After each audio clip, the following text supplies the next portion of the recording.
CCN വാർത്തകൾ നിങ്ങൾക്കായി സമർപ്പിക്കുന്നത് കിംസ് അൽ ഷിഫ സൂപ്പർ സ്പെഷ്യാലിറ്റി ഹോസ്പിറ്റൽ പെരിന്തൽമണ്ണ. മണ്ണാർക്കാടിനെ മാറോടണച്ച നാടിന്റെ സ്വന്തം ബാങ്ക് മണ്ണാർക്കാട് റൂറൽ സർവീസ് സഹകരണ ബാങ്ക്. ഓരോ വധുവിലും ഓരോ സ്വപ്നമുണ്ട്. അതാണ് ഞാൻ സ്കൈ ഗോൾഡിൽ കാണുന്നത്. Sky gold, elegance of beauty. നമസ്കാരം. CCN വാർത്തകളിലേക്ക് സ്വാഗതം. പ്രധാന വാർത്തകൾ. മണ്ണാർക്കാട് നഗരസഭയിലെ ഭരണ പ്രതിപക്ഷ തർക്കത്തിൽ കോൺഗ്രസ് കൗൺസിലർ സ്വീകരിച്ച നിലപാടിൽ പ്രതികരണവുമായി block Congress president Azeez Bheemanad. Party നിലപാടിന് വിരുദ്ധമായ കോൺഗ്രസ് കൗൺസിലറുടെ നിലപാട് CPM-നും BJP-ക്കും രാഷ്ട്രീയ മുതലെടുപ്പ് നടത്താൻ അവസരമൊരുക്കിയതായി അസീസ് ഭീമനാട് പറഞ്ഞു. കേരളത്തിൽ തുടരുന്ന പവർ കട്ട് സർക്കാരിന്റെ വിസ്മയമാണെന്ന് പരിഹസിച്ച് മുൻമന്ത്രി PA മുഹമ്മദ് റിയാസ്. പാർട്ടിക്കുള്ളിലെ തമ്മിലടിയും അഭിപ്രായ വ്യത്യാസവും തീർക്കാനാണ് നിലവിലെ വൈദ്യുതി മന്ത്രിക്ക് സമയമുള്ളതെന്നും റിയാസ് കുറ്റപ്പെടുത്തി. വഖഫ് ബോർഡ് വിഷയത്തിൽ മുസ്ലിം ലീഗ് ഇരട്ടത്താപ്പാണ് കാണിക്കുന്നതെന്നും അധികാരമാണ് അവർക്ക് വലുതെന്നും അദ്ദേഹം ആരോപിച്ചു. ഭൂമി കയ്യേറ്റം ഒരു കാരണവശാലും അനുവദിക്കില്ലെന്നും നിയമവിരുദ്ധമായി ഭൂമി കയ്യേറുന്നവർക്കെതിരെ ശക്തമായ നടപടി സ്വീകരിക്കുമെന്നും മന്ത്രി AP അനിൽകുമാർ. വാഗമൺ, വരാടുമേട് എന്നിവിടങ്ങളിലായി അനധികൃതമായി കയ്യേറിയ 10 ഏക്കറോളം ഭൂമി റവന്യൂ വകുപ്പ് അടുത്തിടെ തിരിച്ചുപിടിച്ചതായും മന്ത്രി പറഞ്ഞു. മണ്ണാർക്കാട് നഗരസഭയിൽ അടുത്തിടെയുണ്ടായ തർക്കങ്ങൾക്കും പ്രശ്നങ്ങൾക്കും പൂർണ്ണ ഉത്തരവാദി നഗരസഭ സെക്രട്ടറിയാണെന്ന് ഭരണപക്ഷാംഗങ്ങൾ വാർത്താസമ്മേളനത്തിൽ ആരോപിച്ചു. കൗൺസിൽ യോഗത്തിൽ ഉടലെടുത്ത തർക്കങ്ങളെ തുടർന്ന് ഭരണസമിതി വ്യക്തത വരുത്തിക്കൊണ്ട് രംഗത്തെത്തുകയായിരുന്നു. ഇങ്ങനെ ഒരു ബുദ്ധിമുട്ട് നിങ്ങൾ പറയുന്ന ബുദ്ധിമുട്ടുകൾ ഉണ്ട് എന്നുള്ള രീതിയിൽ പറഞ്ഞിട്ടില്ല. ഇതിന്റെ കാര്യങ്ങളൊന്നും അദ്ദേഹത്തെ ഇവിടുന്ന് ട്രാൻസ്ഫർ ചെയ്യാൻ ശ്രമിക്കുന്നു UDF നേതൃത്വം എന്നൊരു പ്രചരണമുണ്ട്. അതാണോ അദ്ദേഹത്തിന്റെ പ്രശ്നം? അത് സെക്രട്ടറിയോട് എന്താണ് പ്രശ്നം എന്നുള്ളത്. കാരണം അല്ല, അങ്ങനെ ശ്രമിക്കുന്നുണ്ടോ? അതുള്ളത് അങ്ങനെ ശ്രമിക്കുന്നുണ്ടോ? അല്ല, ഞങ്ങളുടെ ഭരണ സംവിധാനം അങ്ങനെ ഒരു കാര്യം ഞങ്ങൾ തീരുമാനം എടുത്തിട്ടില്ല. അതിലുള്ളത് അജണ്ടയിൽ മുൻ ചെയർമാന് മുറി അനുവദിക്കുന്നത് സംബന്ധിച്ച വിഷയം ഉൾപ്പെടുത്തിയത് തന്റെ ഭാഗത്തു നിന്നുണ്ടായ അറിവില്ലായ്മ കൊണ്ടാണെന്നും മുൻ ചെയർമാൻ അത്തരമൊരു മുറി ആവശ്യപ്പെട്ടിട്ടില്ലെന്നും നഗരസഭാ ചെയർപേഴ്സൺ സജന വ്യക്തമാക്കി. ഞാൻ ഡൽഹിയാണെന്ന് നിങ്ങൾക്ക് തോന്നിയിട്ടുണ്ടോ? അല്ല എന്നുള്ളത് ഞാൻ തികച്ചും എന്താ പറയുക, ഞാനെന്ന് പറഞ്ഞ ഒരു വ്യക്തി എങ്ങനെയാണ് ഇവിടേക്ക് വന്നത് അല്ലെ? മണ്ണാർക്കാട് എന്നെ അറിയുന്ന ആൾക്കാർക്ക് അറിയാം. കാരണം രാഷ്ട്രീയ ഇതിലൊന്നും ഇല്ലാത്ത ഒരാൾ നമ്മുടെ പാർട്ടി പറഞ്ഞതിന് ശേഷം ഞാൻ മത്സരിച്ചു, അതിന് വിജയിച്ചു. അതിനുശേഷം ഞാൻ ചെയർപേഴ്സൺ എന്നുള്ള സ്ഥാനത്തേക്ക് എത്തി. തികച്ചും നമുക്കറിയാം ഞാൻ എന്താണ് ഒന്നും അറിയാത്ത ഒരു അടിത്തട്ടിന് 1ാം ക്ലാസ്സിൽ കാണേണ്ടിയിരിക്കുന്ന കുട്ടിക്ക് എങ്ങനെ ഉണ്ടാവും. ആ രീതിയിലാണ് എനിക്ക് ഈ ഫീൽഡ് എന്ന് പറയുന്നത്. അപ്പൊ അതിനനുസരിച്ച് ഞാൻ പഠിച്ചിട്ട് വരണം എന്നുള്ളതാണ്. അതിന്റെ ഒരു കാലതാമസം ഇവിടെ ഉണ്ടായിട്ടുണ്ടാവും. അതാണ് എനിക്ക് പറഞ്ഞത്. അതുകൊണ്ട് ഞാൻ പഠിച്ചെടുക്കില്ല എന്നുള്ളതൊന്നുമില്ല. അത്യാവശ്യം ഞാൻ എല്ലാ കാര്യങ്ങളും അതിനനുസരിച്ചിട്ട് നമ്മൾ പഠിച്ചെടുക്കാനും ശ്രമിക്കുന്നുണ്ട്. ഭരണസമിതിയിലെ 30 അംഗങ്ങളും സൗഹൃദത്തോടെയാണ് പ്രവർത്തിക്കുന്നത്. എന്നാൽ അംഗങ്ങളെ 2 തട്ടിലാക്കാൻ നഗരസഭാ സെക്രട്ടറി ശ്രമിക്കുകയാണെന്നും ഇതുവഴി സെക്രട്ടറിക്ക് എന്തു നേട്ടമാണ് ലഭിച്ചതെന്ന് അറിയില്ലെന്നും സജന പറഞ്ഞു. അതേസമയം കൗൺസിലിൽ വലിയ രീതിയിലുള്ള അക്രമങ്ങളോ കയ്യാങ്കളിയോ നടന്നിട്ടില്ലെന്ന് മുസ്ലിം ലീഗ് കൗൺസിലർമാർ മാധ്യമങ്ങളോട് പറഞ്ഞു. കൗൺസിൽ യോഗം തടസ്സമില്ലാതെ നടക്കുക എന്നതായിരുന്നു ഞങ്ങളുടെ ആവശ്യം. യോഗത്തിന് ശേഷം പരസ്പരം കൈകൊടുത്താണ് എല്ലാവരും പിരിഞ്ഞത് എന്നും ലീഗ് അംഗങ്ങൾ വ്യക്തമാക്കി. അന്നത്തെ കൗൺസിലിൽ നടക്കണമെന്ന് നമ്മുടെ ഒരു ആവശ്യമാണല്ലോ. കാരണം സാധാരണ നമ്മളെ വെറുതെ വലിയ കയറി വന്നല്ലോ. അതാത് പ്രദേശങ്ങളിൽ തെരഞ്ഞെടുത്ത് മത്സരിച്ച് അവിടുത്തെ അവകാശങ്ങൾ ചോദിക്കാനും അജണ്ടകളുടെ കാര്യങ്ങൾ വിശദീകരിച്ച് സംസാരിക്കാനാണല്ലോ ഈ കൗൺസിൽ കൂടുന്നത്. അത് നടക്കണം എന്നുള്ള ആവശ്യം കൊണ്ട് ഉള്ള ഒരു അഭിപ്രായമായിട്ടുള്ളൂ അതിനെ കണ്ടിട്ടുള്ളൂ. അതിനുശേഷം നിങ്ങൾ കണ്ടില്ല എന്നുള്ളൂ. ഞങ്ങളൊക്കെ നല്ല സൗഹാർദ്ദത്തോടു കൂടിയാണ്. നഗരസഭയിലെ കോൺഗ്രസ് അംഗങ്ങൾ തമ്മിലുണ്ടായ അഭിപ്രായ വ്യത്യാസങ്ങളിൽ കൗൺസിലർമാർക്കെതിരെ അച്ചടക്ക നടപടിയുണ്ടാകില്ലെന്ന് വൈസ് ചെയർമാനും കോൺഗ്രസ് നേതാവുമായ ബാലകൃഷ്ണൻ അറിയിച്ചു. ജലീൽ കുളമ്പനും രാധാകൃഷ്ണനും കോൺഗ്രസുകാർ തന്നെയാണെന്നും UDF സംസ്കാരമാണ് അവർ ഉയർത്തിപ്പിടിക്കുന്നതെന്നും അദ്ദേഹം പറഞ്ഞു. അവർ പ്രതികരിക്കുന്നുണ്ടോ? എങ്ങനെ പ്രതികരിക്കുക എന്നുള്ളത് കൗൺസിൽ യോഗത്തിൽ വന്ന് പ്രതികരിക്കുന്നു പറഞ്ഞു. അതായിരുന്നു എൻ്റെ വിശ്വാസം. അത് എൻ്റെ അടുത്ത് പറഞ്ഞിട്ടുണ്ട്. മറ്റത് ഇങ്ങനത്തെ ഒരു പ്രശ്നം ഉണ്ടാകുമെന്ന് എനിക്കറിയില്ല. അവിടെ തടയുന്നോ ഉദ്യോഗസ്ഥന്മാരെ തടയുന്നൊന്നും അതിനൊരു എൻ്റെ അടുത്ത് പറഞ്ഞിട്ടില്ല. എനിക്കത് അറിയില്ല. കൗൺസിൽ യോഗത്തിൽ പ്രതികരിക്കുന്നു.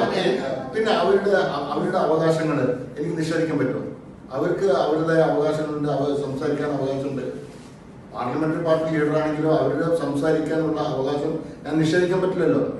UDFുമായി സഹകരിച്ച് മുന്നോട്ടു പോകാൻ അവരോട് നിർദ്ദേശിക്കണമെന്ന് DCC പ്രസിഡന്റിനോട് സംസാരിച്ചിട്ടുണ്ടെന്നും കോൺഗ്രസ് ഒറ്റക്കെട്ടായി തന്നെ മുന്നോട്ടു പോകുമെന്നും വൈസ് ചെയർമാൻ കൂട്ടിച്ചേർത്തു. CCN മണ്ണാർക്കാട്. മണ്ണാർക്കാട് നഗരസഭയിലെ ഭരണ പ്രതിപക്ഷ തർക്കത്തിൽ കോൺഗ്രസ് കൗൺസിലർ സ്വീകരിച്ച നിലപാടിൽ പ്രതികരണവുമായി block Congress president Azeez Bheemanad. Party നിലപാടിന് വിരുദ്ധമായ കോൺഗ്രസ് കൗൺസിലറുടെ നിലപാട് CPMനും BJPക്കും രാഷ്ട്രീയ മുതലെടുപ്പ് നടത്താൻ അവസരമൊരുക്കിയതായി അസീസ് ഭീമനാട് പറഞ്ഞു. ഈ രണ്ട് പാർട്ടിയും ഒരു മിനിമം പരിപാടിയുടെ മുകളിലാണ് UDF സംവിധാനത്തിൽ പോകുന്നത്. അപ്പോൾ അഭിപ്രായങ്ങളുണ്ടാവും, അഭിപ്രായ വ്യത്യാസങ്ങളുണ്ടാവും. പക്ഷെ അങ്ങനെ അഭിപ്രായ വ്യത്യാസങ്ങൾ ഉണ്ടാകുമ്പോൾ ഇപ്പോൾ എൻ്റെ മുന്നുള്ള ബ്ലോക്ക് കോൺഗ്രസ് പ്രസിഡന്റ് ഇപ്പോൾ DCC ജനറൽ സെക്രട്ടറി ഒക്കെയാണ് ഷൗക്കത്താക്ക, അതുപോലെ DCC മെമ്പർ ആയിരുന്നു പിന്നെ അസൈനർ മാഷ്, ഖാലിദാക്ക ഇപ്പോൾ ബ്ലോക്ക് കോൺഗ്രസിൻ്റെ സെക്രട്ടറിയാണ്. ഇവരൊക്കെ എന്നെക്കാളും അനുഭവമുള്ള ആളുകളാണ്. അപ്പോൾ ഇങ്ങനെ ഒരു സംഭവം ഉണ്ടാകുമ്പോൾ ഈ രണ്ടാളെടുത്ത് പറ്റിയൊരു തെറ്റെന്ന് പറയുന്നത് ചിലപ്പോൾ അവർ പറയുന്നതിന് ന്യായം അന്യായമൊന്നും നമ്മൾ പരിശോധിച്ചിട്ടില്ല. അതായത് അവർ പറയുന്ന കാര്യങ്ങൾ നമുക്ക് അവരുടെ എന്താ ബുദ്ധിമുട്ടെന്ന് നമുക്കറിയില്ല. അവരത് പാർട്ടി വേദികളിൽ പറഞ്ഞിട്ടില്ല. പാർട്ടി വേദികളിൽ പരാതി പറഞ്ഞ് ഈ പാർട്ടിയെ സംബന്ധിച്ച് ഒരു ചട്ടക്കൂടുണ്ടല്ലോ, ആ ചട്ടക്കൂടിൽ നിന്നിട്ട് നമുക്കൊക്കെ പ്രവർത്തിക്കാൻ പറ്റുമോ? ഈ ഇരിക്കുന്ന നേതാക്കളൊക്കെ അങ്ങനെ ഇതുവരെ പ്രവർത്തിച്ചിട്ടുള്ളൂ. പിന്നെ കോൺഗ്രസിനെ സംബന്ധിച്ച് മറ്റു പാർട്ടിയിൽ നിന്നൊരു വ്യത്യാസം എന്ന് പറയുന്നത് അഭിപ്രായ സ്വാതന്ത്ര്യം കൂടുതലുള്ള പാർട്ടിയാണ്. അത് മറ്റിപ്പോൾ ഏത് പാർട്ടി, കേരളത്തിലെ രജിസ്റ്റേർഡായ ഏത് പാർട്ടിയേക്കാളും കൂടുതൽ അഭിപ്രായ സ്വാതന്ത്ര്യമുള്ള പാർട്ടിയാണ് കോൺഗ്രസ്. അപ്പോൾ നേതാക്കളും അതുപോലെ തന്നെ അണികളൊക്കെ അഭിപ്രായങ്ങളൊക്കെ പറയും. പക്ഷെ അത് പരിധി വിട്ട് പോകുമ്പോൾ പാർട്ടി ഇടപെടും. ഇവിടെ ഈ രണ്ടുപേരും ഇവരുടെ ബുദ്ധിമുട്ട് എന്താണെങ്കിൽ അത് കോൺഗ്രസ് നേതൃത്വത്തെ അറിയിച്ച് ഞങ്ങളുടെ DCC ജനറൽ സെക്രട്ടറിമാരുണ്ട് 3 പേര്, ഞങ്ങൾ പാർട്ടി ബ്ലോക്ക് പ്രസിഡന്റ്, ഇവിടുത്തെ മണ്ഡലം പ്രസിഡന്റ് ഒക്കെ പാടെ ഉൾക്കൊണ്ടുകൊണ്ട് ഈ 4 പേരെയും വിളിച്ചു വരുത്തി. കാരണം പുറത്തിപ്പോൾ അവിടെ UDFിനെ അനുകൂലിച്ചുകൊണ്ട് കഴിഞ്ഞ കൗൺസിൽ യോഗത്തിൽ പങ്കെടുത്താണ് വൈസ് ചെയർമാൻ ബാലു, അതുപോലെ തന്നെ സീന. അപ്പോൾ പ്രശ്നം ഉണ്ടെങ്കിൽ ഈ 2 പേര് പ്രശ്നം വന്ന് നമ്മുടെ നേതൃത്വത്തോട് പറയുകയാണെങ്കിൽ നമുക്ക് ഈ 4 പേരെയും വിളിച്ച് വരുത്തി എന്താണ് പ്രശ്നമെന്ന് പറഞ്ഞ് ഇവരടുത്ത് ന്യായമുണ്ടെങ്കിൽ അത് UDF സംവിധാനമല്ല മണ്ണാർക്കാട്, ആ UDF സംവിധാനത്തിൽ നമുക്കത് അവതരിപ്പിക്കാനുള്ള സ്വാതന്ത്ര്യമുണ്ട്. അങ്ങനെ മണ്ണാർക്കാട്ട് ലീഗർ അങ്ങനെ കോൺഗ്രസിനെ അവഗണിക്കുന്ന ആളുകളൊന്നുമല്ല. അപ്പോൾ മണ്ണാർക്കാട് മുനിസിപ്പൽ ചെയർപേഴ്സൺ വളരെ നല്ല രീതിയിൽ കോൺഗ്രസിൻ്റെ ആളുകളോടൊക്കെ നല്ല രീതിയിൽ ഇടപെടുന്ന ആളാണ്. വളരെ പുതുമുഖമാണെങ്കിൽ പോലും നല്ല രീതിയിൽ മുനിസിപ്പാലിറ്റി കൊണ്ടുപോകുന്നതാണ് ഞങ്ങളൊക്കെ പക്ഷം. അതുപോലെ തന്നെ ഫായിദ ബഷീർ അല്ലെങ്കിൽ കൊളമ്പൻ ആലിപ്പുവാജി എന്ന് പറയുന്ന ഇവിടുത്തെ നേതാക്കളൊക്കെ ലീഗിൻ്റെ അല്ലെങ്കിൽ KC അബ്ദുറഹ്മാനും അവിടുത്തെ പ്രസിഡന്റാണ്. ഈ ആളുകളൊക്കെ വളരെ നല്ല സൗഹാർദ്ദത്തിലാണ് ഞങ്ങളോടൊക്കെ പോകുന്നത്. അപ്പം ഈ 2 പേരുടെ പ്രശ്നം എന്താണെന്ന് പാർട്ടിയിൽ പറഞ്ഞാൽ എന്താണ് അവർക്ക് ഈ ലീഗിൻ്റെ ഭാഗത്തുനിന്നോ അല്ലെങ്കിൽ അവിടുന്ന് മുനിസിപ്പൽ ഭാഗത്തുനിന്ന് എന്താണ് ഇവർക്ക് ബുദ്ധിമുട്ട് നേരിട്ടു എന്ന് പാർട്ടി നേതൃത്വത്തോട് പറയുമ്പോഴേ നമുക്ക് തിരുത്താൻ പറ്റൂ. അപ്പോൾ ഇതുവരെ ഒരു പാർട്ടി നേതൃത്വത്തോട് അതിലൊരു വിഷയം എന്താണെന്ന് വെച്ച് കഴിഞ്ഞാൽ ഈ 2 പേര് ഇപ്പോൾ ഈ കൊളമ്പൻ ജലീലായാലും രാധാകൃഷ്ണനായാലും കുറച്ച് കാലമായിട്ട് ഭരണപക്ഷത്തെ പ്രതിപക്ഷം പോലെയാണ് അവർ പെരുമാറിക്കൊണ്ടിരിക്കുന്നത്. അത് ഇതുവരെ പാർട്ടിയുടെ ശ്രദ്ധയിൽപ്പെട്ടിട്ടില്ലേ? അത് അറിഞ്ഞില്ല എന്ന് പറഞ്ഞത് ഒരു അതെന്താണെന്നോ, അത് ഈ 2 പേരും ഞാൻ മനസ്സിലാക്കിയെടുത്തോളം ഒന്നാമത് പുതുമുഖങ്ങളാണ്. 2 പേര് പുതുമുഖങ്ങളാണ്. കുറച്ച് ജലീലിനേക്കാളും കുറച്ച് രാഷ്ട്രീയ പാരമ്പര്യം രാധാകൃഷ്ണനുണ്ട്. പക്ഷേ ഈ കൗൺസിൽ എന്നുള്ളവർക്ക് 2 പുതുമുഖങ്ങളാണ്. അപ്പോൾ ഇവർ സത്യത്തിൽ ഈ ഒരു ലാസ്റ്റ് കൗൺസിൽ യോഗത്തിലുണ്ടായി അലങ്കോലപ്പെടുത്തുന്നതുമായി ബന്ധപ്പെട്ട് ഈ 2 പേരും CPMനും അതുപോലെ തന്നെ BJPക്കും മുതലെടുപ്പിന് നിന്നു കൊടുക്കരുത്. അത് പാടില്ലായിരുന്നു. ഇവരുടെ പ്രതിഷേധമൊക്കെ ആവാലോ. പക്ഷെ CPMന്റെയും BJPയുടെയും കൂടുതൽ നിന്നുകൊണ്ട് പാർട്ടിക്ക് അവമതിപ്പുണ്ടാക്കി. അതുപോലെ ജലീലല്ല, ജലീലിപ്പോ കോൺഗ്രസിന്റെ കൈപ്പത്തിയിൽ നിന്ന് ജയിച്ച കൗൺസിലറാണ്. അപ്പൊ കൗൺസിലർ എന്നുള്ള നിലയിൽ പത്രക്കാരോടും അതുപോലെ തന്നെ ചാനലുകാരോടും പറയുമ്പോഴൊക്കെ കുറച്ചുകൂടി പക്വത കാണിക്കണം. പാർട്ടിയുടെ അച്ചടക്കത്തിൽ കുറച്ച് നിൽക്കണം. ഇതിപ്പോൾ ജലീലിനെ കുറ്റപ്പെടുത്താനല്ല ഞാൻ പറയണത്, ജലീൽ തിരുത്തണം. പാർട്ടി സംവിധാനത്തിൽ പോകുമ്പോൾ അങ്ങനെയുണ്ടോ? ഞാൻ അതാ പറഞ്ഞത്, പഴയ ജലീലല്ല. ജലീൽ ഇപ്പോൾ കൗൺസിലറാണ്, മുനിസിപ്പൽ കൗൺസിലർ, പാർട്ടി കൈപ്പത്തിൽ നിന്ന് ജയിച്ച ആളാണ്. അപ്പൊ അങ്ങനെ ചാനലുകളിലും അതുപോലെ തന്നെ യൂട്യൂബിലും അതൊക്കെ പറയുമ്പോൾ കുറച്ചുകൂടി പക്വതയോടുകൂടി കാണിക്കണം. CCN മണ്ണാർക്കാട്. ഭൂമി കയ്യേറ്റം ഒരു കാരണവശാലും അനുവദിക്കില്ലെന്നും നിയമവിരുദ്ധമായി ഭൂമി കയ്യേറുന്നവർക്കെതിരെ ശക്തമായ നടപടി സ്വീകരിക്കുമെന്നും മന്ത്രി AP അനിൽകുമാർ. വാഗമൺ, വരാടുമേട് എന്നിവിടങ്ങളിലായി അനധികൃതമായി കയ്യേറിയ 10 ഏക്കറോളം ഭൂമി റവന്യൂ വകുപ്പ് അടുത്തിടെ തിരിച്ചു പിടിച്ചതായും മന്ത്രി പറഞ്ഞു. മാധ്യമങ്ങൾ ശ്രദ്ധപ്പെടുന്ന മുമ്പ് തന്നെ റവന്യൂ വകുപ്പിന്റെ ശ്രദ്ധയിൽപ്പെട്ടതാണ്.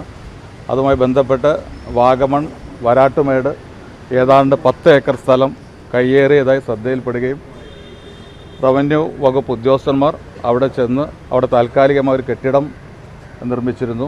ആ കെട്ടിടം പൊളിച്ചു മാറ്റി റവന്യൂ ഭൂമിയാണ് എന്നുള്ള ബോർഡ് ഇതിനായി 22-ാം തീയതി വെച്ചു കഴിഞ്ഞു. ഭൂമി കയ്യേറ്റം ഒരു രീതിയിലും ഗവൺമെൻറ് അംഗീകരിക്കുന്ന പ്രശ്നമില്ല. അതാര് കയ്യേറിക്കഴിഞ്ഞാലും ശക്തമായ നടപടി ഉണ്ടാവും. ഇത് ശ്രദ്ധയിൽപ്പെട്ട ഉടനെ തന്നെ, ഏതാണ്ട് 10 ഏക്കറോളം ഭൂമിയാണ്, ശ്രദ്ധയിൽപ്പെട്ട ഉടനെ തന്നെ ശക്തമായ നടപടി എടുത്തിട്ടുണ്ട്. ഇനി അത്തരം ശ്രദ്ധയിൽപ്പെടുന്ന കാര്യങ്ങളും വളരെ ഗൗരവമായി തന്നെ ഗവൺമെൻറ് റവന്യൂ വകുപ്പ് നോക്കിക്കാണും. ജനങ്ങൾക്ക് ലഭിക്കേണ്ട പട്ടയും അനുബന്ധമായ കാര്യങ്ങളൊക്കെ കൊടുക്കുന്ന കാര്യത്തിൽ ഗവൺമെൻറ് വളരെ ലിബറലായിട്ടുള്ള സമീപനം സ്വീകരിക്കും. പക്ഷേ കയ്യേറ്റത്തിൻ്റെ കാര്യത്തിൽ ഒരു വിട്ടുവീഴ്ചയും ഉണ്ടാവില്ല, ശക്തമായ നിലപാടെടുക്കും. ഇത് നേരത്തെ ഞങ്ങൾ ശ്രദ്ധയിൽപ്പെട്ടത്, ആ നടപടി എടുത്തു കഴിഞ്ഞു. ഇനിയും ചില ഭൂമികളിലൊക്കെ ചില ആക്ഷേപങ്ങളൊക്കെ വന്നിട്ടുണ്ട്, അതുമായി ബന്ധപ്പെട്ട അന്വേഷണവും നടക്കുന്നുണ്ട്. പക്ഷേ ഈ ഭൂമിയിൽ മുൻപ് ഈ അധികൃതർ, അതായത് ഉദ്യോഗസ്ഥർ അവിടെ പോയി സീൽ ചെയ്ത ഭൂമിയാണ്. അപ്പോൾ ഈ ഉദ്യോഗസ്ഥരുടെ അറിവോട് കൂടിയിട്ടാണ് അവിടെ ഇപ്പോൾ വീണ്ടും തുറന്ന് അതുപോലെ തന്നെ പാത വെട്ടി ഒരു പാറ പൊട്ടിച്ച് ചെയ്തിരിക്കുന്നത്. ഒരു ഉദ്യോഗസ്ഥരുടെ ഒരു പങ്ക് സംശയിക്കുന്നുണ്ടോ അതിൽ? റവന്യൂ വകുപ്പിനെ സംബന്ധിച്ചിടത്തോളം അത് ശ്രദ്ധയിൽപ്പെട്ട ഉടനെ ശക്തമായ നിലപാടെടുത്തിട്ടുണ്ട്. അതുമായി ബന്ധപ്പെട്ട കാര്യങ്ങൾ പിന്നീട് സംസാരിക്കും. ഇപ്പോൾ ഞങ്ങളെ സംബന്ധിച്ചിടത്തോളം ശ്രദ്ധയിൽപ്പെട്ട് 10 ഏക്കർ ഭൂമിൻ്റെ അവിടെ കെട്ടിടം ഉണ്ടാക്കിയിട്ടുണ്ട്. ചെറിയ രീതിയിൽ പറഞ്ഞതുപോലെ വഴികളൊക്കെ വന്നിട്ടുണ്ട്. പക്ഷെ അതൊക്കെ മാറ്റി നിർത്തി റവന്യൂ ലാൻഡാണ്, ആരുടേതാണ് ആ ലാൻഡ് എന്ന്, ആരാണത് ചെയ്തതെന്നുള്ള അന്വേഷണം നടക്കുന്നുണ്ട്. ആരും മുന്നോട്ട് വന്നിട്ടില്ല. ഈ കയ്യേറ്റം ഒഴിപ്പിക്കാനുള്ള ശ്രമം വകുപ്പ് നടത്തിയപ്പോൾ പോലും അതിനെതിരായിട്ടുള്ള ഒരു പ്രതിഷേധമോ അല്ലെങ്കിൽ പ്രതിരോധമോ ഞങ്ങളുടേതാണ് എന്ന ആരും അവകാശവാദം ഒന്നുമായിട്ട് വന്നിട്ടില്ല.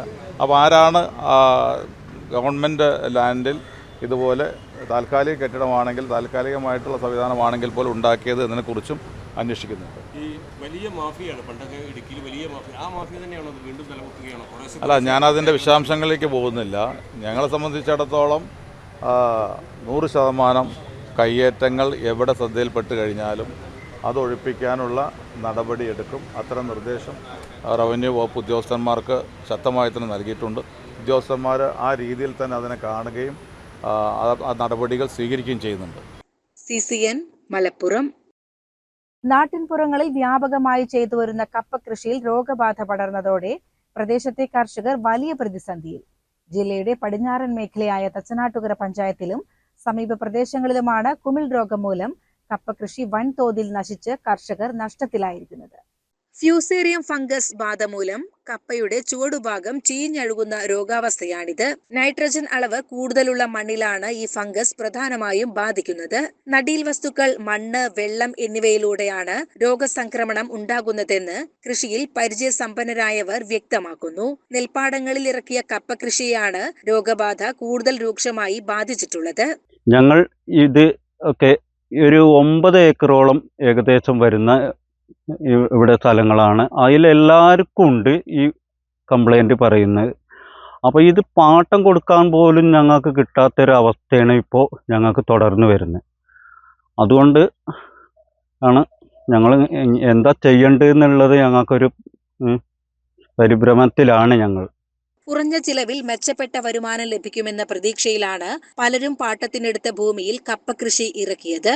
എന്നാൽ വിളവെടുപ്പ് കാലമായതോടെ കാര്യങ്ങൾ കൈവിട്ടുപോയി. കച്ചവടക്കാർക്കായി കപ്പ പിഴുതെടുക്കുമ്പോൾ ഒരു കിഴങ്ങ് ചീഞ്ഞതായി കണ്ടാൽ പോലും മുഴുവൻ കപ്പയും എടുക്കാൻ കച്ചവടക്കാർ വിസമ്മതിക്കുകയാണ്. ഇത് കർഷകരുടെ നഷ്ടം ഇരട്ടിയാക്കുന്നു. മണ്ണിന്റെ സ്വഭാവത്തിലുണ്ടായ ക്രമാതീതമായ മാറ്റമാണ് രോഗത്തിന് പ്രധാന കാരണമായി ചൂണ്ടിക്കാണിക്കപ്പെടുന്നത്. രാസവളങ്ങളുടെയും കളനാശിനികളുടെയും അമിതോപയോഗം മൂലം മണ്ണിന്റെ ഘടന തന്നെ മാറി. കൂന കൂട്ടി നടുന്ന മരച്ചീനികളിലാണ് രോഗബാധ കൂടുതൽ കാണപ്പെടുന്നത്. മണ്ണിന് 2-3 വർഷം വിശ്രമം നൽകണമെന്നും ശാസ്ത്രീയമായ പരിശോധന നടത്തണമെന്നുമാണ് കൃഷി വകുപ്പിന്റെ നിർദ്ദേശം. വലിയ തുക വായ്പയെടുത്തും പാട്ടത്തിനെടുത്തും കൃഷിയിറക്കി നഷ്ടം സഹിക്കേണ്ടി വന്നതോടെ ഇനി എന്തു ചെയ്യണമെന്നറിയാതെ വിഷമിക്കുകയാണ് തങ്ങളെന്ന് പ്രദേശവാസിയായ കർഷകൻ പ്രകാശൻ പറഞ്ഞു. ഞങ്ങൾ കർഷകർ എല്ലാവരും വളരെ വിഷമത്തിലും കഷ്ടപ്പാടും അനുഭവിക്കുന്നതാണ്. ഞങ്ങൾക്ക് ഇപ്പോൾ ഇതേ ഒരു ആശ്രയം ഞങ്ങൾക്ക് ഉള്ളൂ. ഞങ്ങൾ രാവും പകലും പണിയെടുത്ത് ആ മണ്ണിൽ നിന്ന് കിട്ടിയ അധ്വാനം മാത്രമേ ഉള്ളൂ ഞങ്ങൾക്ക് ഒരാശ്രയം. ഇപ്പോൾ അതിനും ഇങ്ങനെ ഇത് പൂള കൊണ്ടുപോകുന്ന ആൾക്കാർ അത് കൊണ്ടുപോകാൻ മടിക്കുന്നൊരു സാഹചര്യം ആയിട്ടാണ് ഞങ്ങൾക്ക് ഇവിടെ കാണുന്നത്.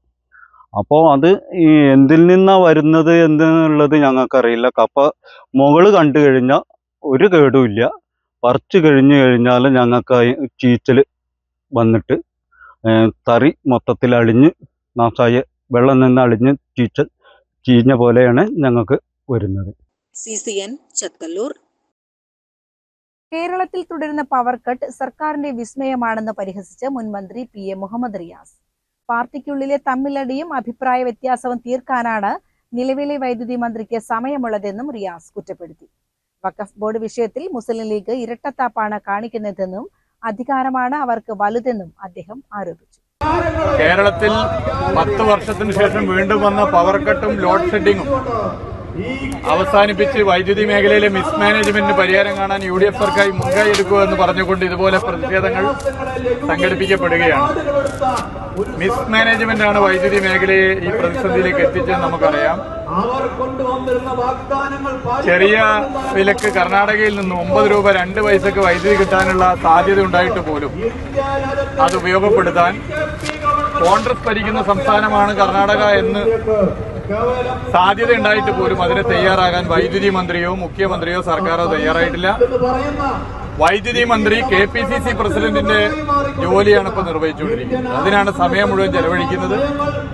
കോൺഗ്രസിലെ തമ്മിലടി തീർക്കാൻ KSU സംസ്ഥാന പ്രസിഡന്റും മുഖ്യമന്ത്രിയും തമ്മിലുള്ള പ്രശ്നം തീർക്കാനൊക്കെയാണ് ഒരു ദിവസത്തെ പരമാവധി സമയം വൈദ്യുതി വകുപ്പ് മന്ത്രി ഉപയോഗപ്പെടുത്തുന്നത്. അത് KPCC പ്രസിഡന്റിന്റെ പണി ഒഴിവാക്കി കേരളത്തെ പവർ കട്ടിൽ നിന്ന് രക്ഷപ്പെടുത്താൻ വൈദ്യുതി മന്ത്രി അടിയന്തരമായി ഇടപെടണം എന്ന ന്യായമായ ആവശ്യം ജനങ്ങൾ തന്നെ ഉന്നയിക്കുകയാണ്. ഈ ഗവൺമെന്റിന്റെ പ്രവർത്തനം പൊതുവെ നമ്മളെടുത്ത് പരിശോധിച്ചാൽ ഈ 2 മാസം കൊണ്ട് BJP ആണ് കേരളത്തിൽ ഭരിക്കുന്നതെങ്കിൽ ചെയ്യാവുന്ന നടപടികൾ സ്വീകരിച്ചു വരികയാണ്. ഏറ്റവും അവസാനം വഖഫ് വിഷയത്തിൽ നമ്മളത് കണ്ടു. വഖഫ് വിഷയത്തിൽ മുസ്ലിം ലീഗ് എന്ന് പറയുന്ന രാഷ്ട്രീയ പാർട്ടിയുടെ ഇരട്ടത്താപ്പ് ഇവിടെ വ്യക്തമായിരിക്കുകയാണ്. സുപ്രീം കോടതിയിൽ മുസ്ലിം ലീഗ് എടുത്തിട്ടുള്ള നിലപാടിൽ നിന്ന് വ്യത്യസ്തമായ ഒരു നിലപാടാണ് വഖഫ് വിഷയത്തിൽ UDF ഗവൺമെന്റ് സ്വീകരിച്ചിട്ടുള്ളത്. നേരത്തെ നിയമസഭയിൽ ഞങ്ങൾ ഭരിക്കുന്ന ഘട്ടത്തിൽ അവതരിപ്പിച്ച പ്രമേയത്തിന് പിന്തുണ നൽകി നിലപാട് സ്വീകരിച്ച മുസ്ലിം ലീഗും UDFും ഇന്ന് അതിൽ നിന്ന് വ്യത്യസ്തമായ സമീപനം സ്വീകരിക്കുന്നു. മുസ്ലിം ലീഗിന്റെ ഇരട്ടത്താപ്പ് വീണ്ടും വ്യക്തമായിരിക്കുകയാണ്. നേരത്തെ ഈ വന്ദേമാതരം സത്യപ്രതിജ്ഞാ ചടങ്ങിൽ മുഴുവൻ ഈരടികളും ആലപിച്ചപ്പോഴും മുസ്ലിം ലീഗ് മൗനം പാലിച്ചു. MG സർവകലാശാലയിൽ സംഘപരിവാർ നൽകിയ ലിസ്റ്റ് വെച്ച് സെനറ്റിൽ ആളുകളെ കുത്തിക്കയറ്റിയപ്പോൾ മുസ്ലിം ലീഗ് മൗനം പാലിച്ചു. PM ശ്രീ വിഷയത്തിലും മുസ്ലിം ലീഗിന്റെ ഇരട്ടത്താപ്പ് വ്യക്തമായി. ധർമ്മേന്ദ്ര പ്രധാൻ എന്ന ഇന്നലെ രാജിവെച്ച കേന്ദ്ര വിദ്യാഭ്യാസ മന്ത്രി വിളിച്ചു ചേർത്ത യോഗത്തിൽ സമരം രൂക്ഷമായ ഘട്ടത്തിൽ മുസ്ലിം ലീഗ് നേതാവ് കൂടിയായ വിദ്യാഭ്യാസ മന്ത്രി മിനിഞ്ഞാന്ന് പങ്കെടുത്തു എന്ന് മാത്രമല്ല, ഇനി പങ്കെടുത്തത് പോട്ടെ, നേരത്തെ വിളിച്ച യോഗമാണെന്ന് പറയാം, അതിലൊരു പ്രതിഷേധ സ്വരം പോലും ഉയർത്താൻ മുസ്ലിം ലീഗ് നേതാവ് കൂടിയായ വിദ്യാഭ്യാസ മന്ത്രി തയ്യാറാകാതിരുന്നതും പൊതുവെ ഇപ്പൊ ചർച്ച ചെയ്യപ്പെടുകയാണ്. അപ്പൊ അധികാരമാണ് വലുത് എന്ന് തെളിയിക്കുന്ന നിലപാടുകളാണ് മുസ്ലിം ലീഗിന്റെ ഭാഗത്തു നിന്നും ഈ ചുരുങ്ങിയ മാസങ്ങൾക്കുള്ളിൽ നമുക്ക് കാണാൻ സാധിക്കും. CCN മലപ്പുറം. വഖഫ് വിഷയത്തിൽ നിലവിൽ യാതൊരുവിധ ആശങ്കയും ഉണ്ടാകേണ്ട സാഹചര്യമില്ലെന്ന് മന്ത്രി N ശംസുദ്ദീൻ. വിഷയത്തിൽ മതസംഘടനകൾക്കിടയിൽ ആശയക്കുഴപ്പവും വർഗീയ ഭിന്നതയും സൃഷ്ടിക്കാനാണ് പിണറായി വിജയനും CPM ശ്രമിക്കുന്നതെന്നും മന്ത്രി N ശംസുദ്ദീൻ കൂട്ടിച്ചേർത്തു. ഞങ്ങളിവിടെ ഈ ഗവൺമെന്റ് ഈ കാര്യത്തിൽ പുതുതായി ഒന്നും ചെയ്തിട്ടില്ല. പിന്നെ ഈ പറഞ്ഞ സെക്ഷൻ 14 പാലിക്കാൻ തയ്യാറുണ്ടോ എന്ന് കോടതി ചോദിക്കുമ്പോൾ സെക്ഷൻ 14 പാലിക്കാം. സെക്ഷൻ 14 ഈ ഒരു നോൺ മുസ്ലിം ഇഷ്യൂ മാത്രമല്ല, ആ വഖഫ് ബോർഡിന്റെ സ്ട്രക്ചർ മുഴുവനും പറയുന്നത് സെക്ഷൻ 14 ആണ്.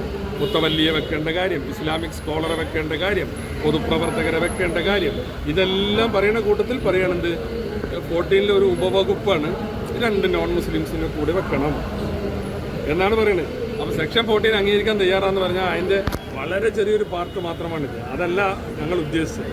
സെക്ഷൻ 14 കംപ്ലൈ ചെയ്തുകൊണ്ട് അത് അംഗീകരിച്ചുകൊണ്ട് വഖഫ് ബോർഡ് നടത്താൻ കഴിയുള്ളൂ. അതിന് തയ്യാറാണെന്നാണ് പറഞ്ഞത്. അത് അപ്പോഴേക്ക് ഞങ്ങൾ നോൺ മുസ്ലിംസിനെ വെക്കാൻ കോടതി ചോദിക്കുമ്പോഴേക്ക് സമ്മതിച്ചെന്ന് പറഞ്ഞു. 2ാമത്തെ സിറ്റിങ്ങിൽ കോടതി ചോദിച്ചു, എന്നാൽ 2 നോൺ മുസ്ലിംസിനെ വെച്ച് ഈ പ്രശ്നം പരിഹരിച്ചൂടെ. തൽക്കാലം ഇപ്പോൾ ഗവൺമെൻറ് അതിന് തീരുമാനമെടുത്തിട്ടില്ല എന്നാണ് സർക്കാർ പറഞ്ഞത്. മുസ്ലിം സംഘടനകളെ ഞങ്ങളുടെ ഭാഗത്ത് ഒരു കുറ്റവും പറയാൻ കഴിയില്ല. അതുകൊണ്ട് തന്നെ മതസംഘടനകൾക്കോ പണ്ഡിതന്മാർക്കോ ഒന്നും ഞങ്ങളോട് വിയോജിക്കേണ്ട കാര്യമില്ല. അവരെ ബോധ്യപ്പെടുത്തി കൊടുക്കും. മുസ്ലിം സംഘടനകളെ അതൃപ്തി പ്രകടമാക്കി രംഗത്ത് വീണ്ടും വീണ്ടും വരുന്നുണ്ട്. അത് പറഞ്ഞു ബോധ്യപ്പെടുന്നതിലെ പരാജയമാണോ അത്? അങ്ങനെ പറയാൻ കഴിയില്ല. ഞങ്ങളുടെ മുമ്പിൽ അങ്ങനത്തെ ശ്രദ്ധയിൽപ്പെട്ടിട്ടില്ല. ചിലർക്ക് സംശയം ഉണ്ടായിരുന്നു, ഞങ്ങളത് പരിഹരിച്ചു കൊടുത്തു. CCN മലപ്പുറം. നെല്ലായ പഞ്ചായത്തിലെ ആന്ത്രംകുന്നത്ത് പറമ്പത്ത് വീടുകളിലെ 100 കണക്കിന് കുടുംബാംഗങ്ങൾ ഒരുമിച്ച് കൂടിയ കുടുംബസംഗമം ആന്ത്രംകുന്നത്ത് തറവാട്ടിൽ വെച്ച് വിവിധ പരിപാടികളോടെ നടത്തി. ആന്ത്രംകുന്നത്ത് ഉണ്ണികൃഷ്ണൻ നായർ സംഗമത്തിന്റെ ഉദ്ഘാടനം നിർവഹിച്ചു.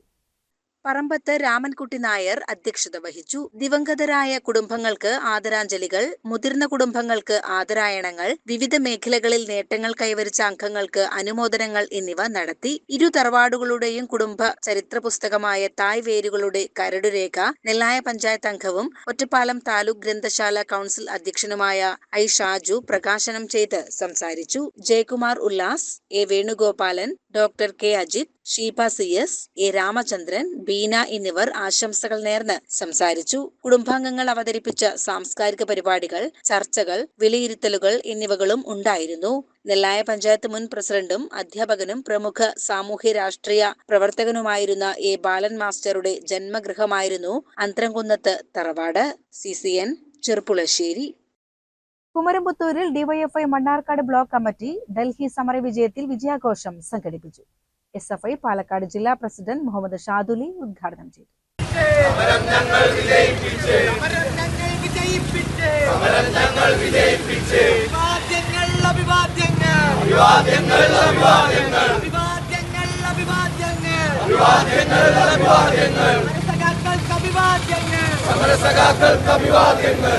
ഡൽഹി സമരവിജയത്തിൽ ആഹ്ലാദം പങ്കുവച്ചാണ് ഡിവൈഎഫ്ഐ മണ്ണാർക്കാട് ബ്ലോക്ക് കമ്മിറ്റി കുമരമുത്തൂരിൽ ആഹ്ലാദ പ്രകടനം നടത്തിയത്.